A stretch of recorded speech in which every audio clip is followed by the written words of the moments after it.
Welcome dear exam. आज हम पढ़ें BESC 134 पार्ट 9 शैक्षिक शोध का परिचय। शैक्षिक शोध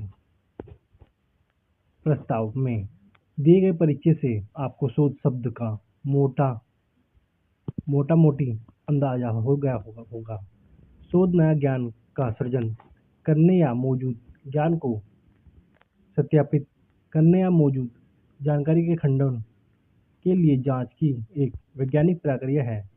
आगे खंड में हम शैक्षिक शोध की अवधारणा और अर्थ शैक्षिक अनुसंधान की विशेषता पर चर्चा करेंगे।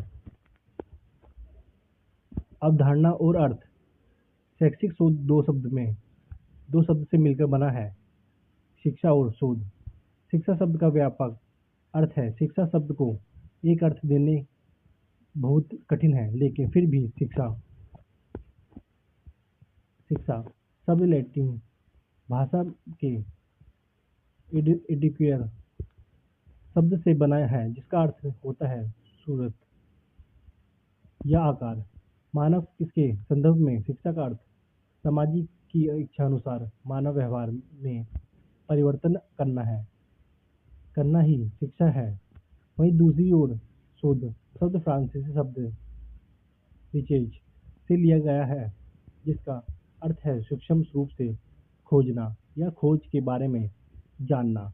इस प्रकार शैक्षिक शोध एक ऐसे वैज्ञानिक शोध है जो मानव व्यवहार को बदलने या आकार देने का प्रयास करते हैं। दूसरे शब्द में शैक्षिक शोध शिक्षा के क्षेत्र में जांच की एक ऐसी प्रक्रिया है जिसका द्वारा विधि सिद्धांत और मूल्य नियमों के रूप में ज्ञान के एक क्षेत्र का सृजन किया जाता है, जिसका उपयोग सामान्य या विशेष परिस्थितियों में मानव व्यवहार को बदलने के लिए किया जा सकता है। इस प्रकार शैक्षिक शोध यह पता लगाने की एक व्यवस्थित प्रक्रिया है कि विभिन्न शैक्षिक परिस्थितियों में लोगों का व्यवहार कैसे और क्यों बदलता है। इसमें न केवल कुछ स्थिति में मानव के व्यवहार का पुनर्मान किया जाता है, बल्कि उसके स्पष्ट व्यवहार घटनाओं या नए संबंधों आदि के उत्तर खोज का भी प्रयास किया जाता है। यह विभिन्न मानवीय गतिविधियों के बीच कारण संबंध या संपर्कों के उत्तर खोज का प्रयास करते हैं। विशेषता। अब आपको पता चला गया होगा कि शैक्षिक शोध का एक वैज्ञानिक प्रक्रिया है जो कई चरणों से होकर गुजरती है और जिसकी कुछ महत्वपूर्ण विशेषता होती है। कुछ शैक्षिक विचारों द्वारा महत्वपूर्ण विशेषताओं की चर्चा नीचे की गई है। एडिसन 1998 के अनुसार शैक्षिक शोध की 10 विशेषता निम्नलिखित है। शैक्षिक समस्याओं को हल करने का प्रयास करते हैं। प्राथमिक स्रोत या द्वितीय स्रोत से आंकड़ों का संग्रह किया जाता है। यह अनुभवजन्य या अवलोकन आधारित सूक्ष्म और सटीक अवलोकन एक वितरण को उपलब्ध करवाता है। सामान्य नियमों सिद्धांत आदि को विकसित करने पर जोर देते हैं जो कि व्यवहार परक और पुनर्मानक में मदद करता है। शोध को डिजाइन करने, उपकरणों विकसित करने, क्षेत्र में परिचित होना, आंकड़ा एक करने, विभिन्न स्रोत में से आंकड़ों का मिलान करना और आंकड़ों का विश्लेषण करने में विश्लेषण की आवश्यकता की पूर्ति करता है। शोध के उद्देश्य को निर्धारित करना, शिक्षित समस्या का निष्पक्ष समाधान खोज और उससे जुड़ी वेद प्रक्रिया को अपनाने का प्रयास करता है। शोध के दौरान शोध प्रश्नों या शोध समस्याओं का लगातार शोध करना है। अच्छी तरह से निर्देशित जानबूझकर और अशिक्षित गतिविधियों और अक्सर अनुसंधान के दौरान समस्याओं या शोध प्रश्नों को शोध शामिल होता है। शोध के परिणाम हमेशा दूसरे के लिए उपयोग होते हैं, इसलिए हम इसे हमेशा सावधानीपूर्वक रिपोर्ट किया जाता है। शोध को अच्छी तरह से परिभाषित किए प्रक्रियाओं और व्यवहारिक तरीकों से आयोजित किया जाता है। शिक्षा शोध के परियोजना। ज्ञान का सृजन। शोध हमें मौजूद ज्ञान को सत्यापित करने में मदद करता है और नए ज्ञान का सृजन भी करता है। उदाहरण के लिए अधिगम के विभिन्न सिद्धांतों बताते हैं कि मनुष्य कैसे सीखते हैं। अधिगम का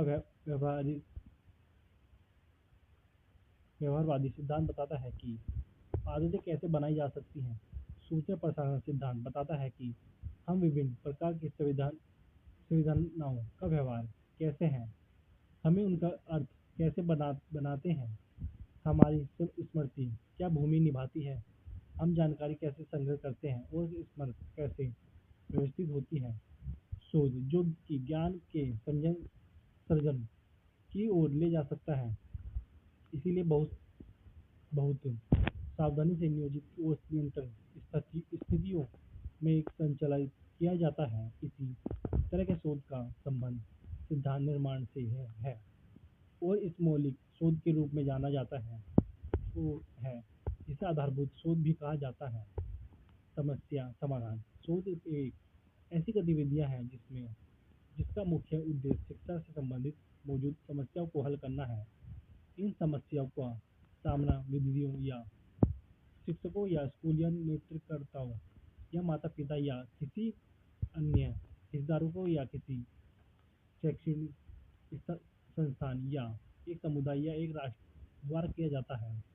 शिक्षा के क्षेत्र में इनको कई तरह से समस्याओं का सामना करना पड़ता है। उदाहरण के लिए किसी भाषा को पढ़ने का सबसे अच्छा तरीका क्या हो सकता है, बच्चे कैसे अधिक निपुण से पोषक कैसे सीख सकते हैं, बच्चों में वैज्ञानिक रचनात्मक को कैसे बढ़ावा दिया जा सकता है आदि। ये सभी समस्या अधिगम और विकास को बढ़ावा देने के प्रभावित तरीके से संबंधित हैं।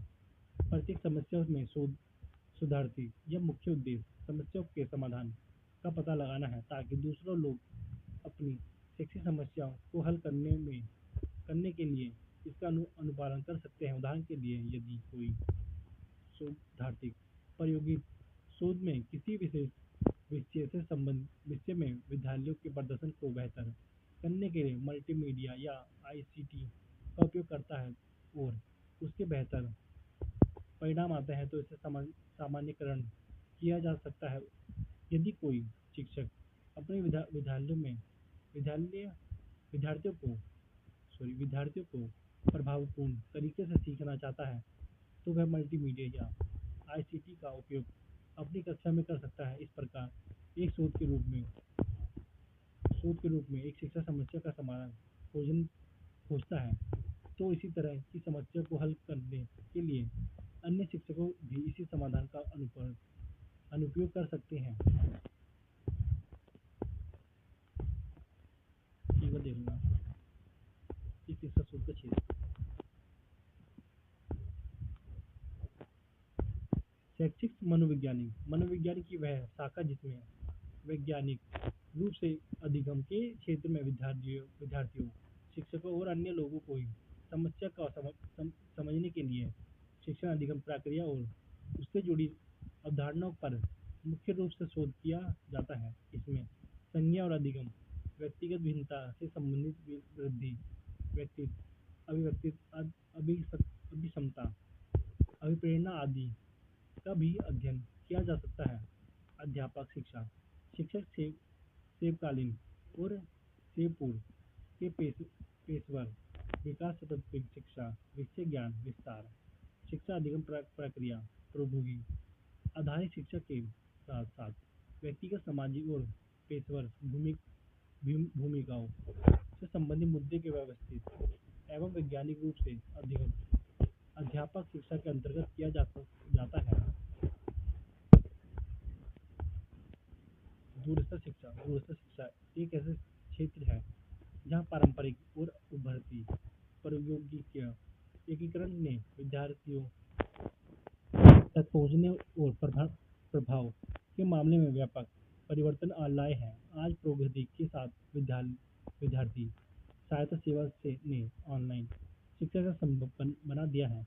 यह ऑनलाइन अध्ययन, ऑनलाइन प्रवेश का कार्यान्वयन और आकलन के साथ नियमित परीक्षा की सुविधा प्रदान करते हैं। यह विद्यार्थियों को उनके कार्यस्थल या निवास स्थान के परवाह किए बिना अधिगम की सुविधा प्रदान करते हैं।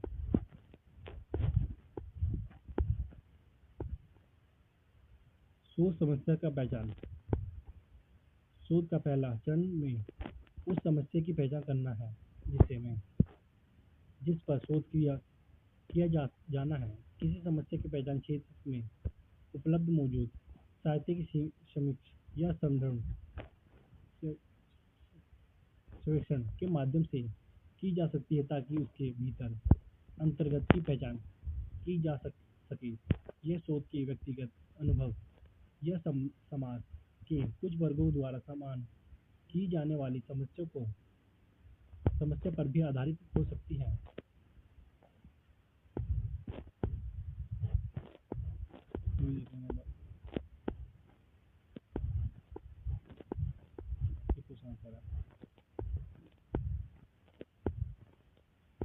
आधारभूत शोध मौलिक शोध आमतौर पर बिना किसी व्यावहारिक उपयोग या अनुप्रयोग के ज्ञान के सृजन के लिए किया जाता है। यह हमेशा नियमों की प्रक्रिया और समझ से संबंधित नहीं, ज्ञान के सृजन और ज्ञान के विस्तार को संबंधित करता है। यह शोध आमतौर पर नियंत्रित स्थिति में या तो प्रयोगशाला जैसी स्थिति में किया जाता है।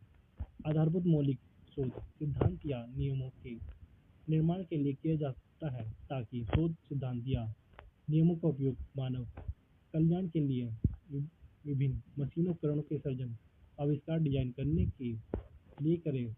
आधारभूत मौलिक शोध हमेशा मौजूद ज्ञान के विस्तार, सुधार और संशोधन के लिए किया जाता है। शैक्षिक शोध की तत्कालीन उपयोगी और शिक्षा के अंतर्गत अनुशासनात्मक व बहु-अनुशासनात्मक प्रक्रिया के कारण शोध बहुत व्यावहारिक तौर पर किया जाता है। सामाजिक विज्ञान जैसे मानव वैज्ञानिक समाजशास्त्र के अंतर्गत अधिगम के सिद्धांत, वृद्धि का सिद्धांत, व्यक्तिगत का सिद्धांत, प्राथमिक अंतःक्रियावादी संघर्ष सिद्धांत, संरचनावादक प्रक्रिया आदि के क्षेत्र में शोध किए जाते हैं। इस संबंधित क्षेत्र की समझ के लिए भी आधारभूत शोध किए जा रहे हैं। उदाहरण के लिए अधिगम के सिद्धांत के अंतर्गत जैसे मनुष्य कैसे सीखते हैं, वृद्धि के अंतर्गत मनुष्य की मूल वृद्धि के कैसे समझ जाए और यह कैसे कार्य करती है। व्यक्तिगत के अंतर्गत मनुष्य की व्यक्ति को समझना और लोगों के उनके व्यक्तिगत के आधार पर वर्गीकरण करना। संबंध क्षेत्र के ये सभी सिद्धांत हमें मनुष्य के सामाजिक व्यवहार को समझने में मदद करते हैं।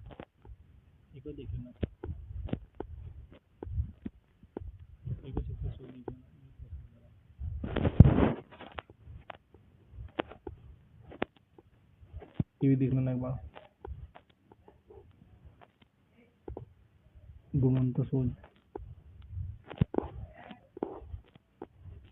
बाकी ये देखना है थोड़ा बहुत।